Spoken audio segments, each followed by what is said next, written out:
पंजाबी में कहावत है, सास चंगी होवे या ते दीवार ते टंगी होवे।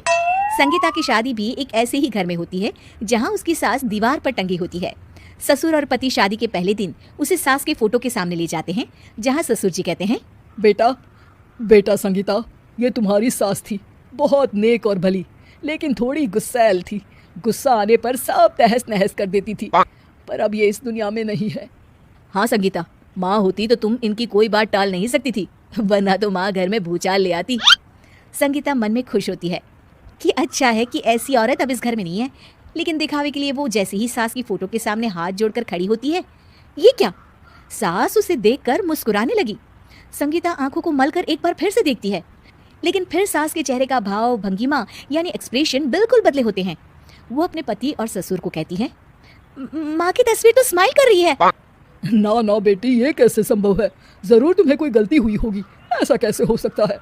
लगता है तुम शादी की सारी फॉर्मेलिटी करते करते थक गई हो, तुम्हें आराम की जरूरत है संगीता।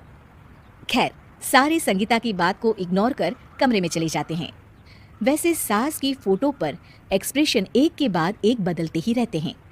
सुबह होती है, पति और ससुर को काम पर भेजकर संगीता कमरे की सफाई करने में लग जाती है कि तभी उसे आवाज आती है, टेबल ठीक से साफ करो। ऐसे भी कोई टेबल साफ करता है? इससे अच्छा तो ये गंदा ही था। किसी औरत की आवाज सुन संगीता दंग रह जाती है और सोचने लगती है कि आवाज कहाँ से आई। आवाज को नजरअंदाज कर वो फिर से अपना काम करना शुरू करती है, लेकिन इस बार तो आवाज बिल्कुल उसके कान के पास से आती है।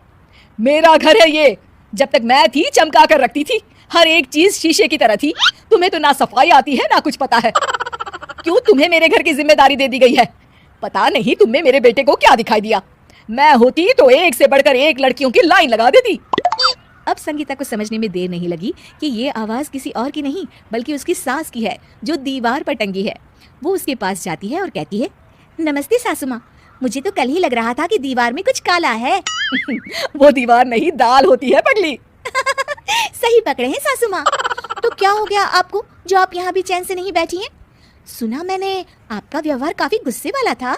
चुप रह तू, ज्यादा बकर बकर ना कर। घर का काम करना तो आता नहीं, आई है मुझसे बहस करने। हाँ देखिए सासू माँ, मैं आपसे साफ साफ कह देती हूँ, मुझसे पंगा लेने की कोशिश मत करिएगा।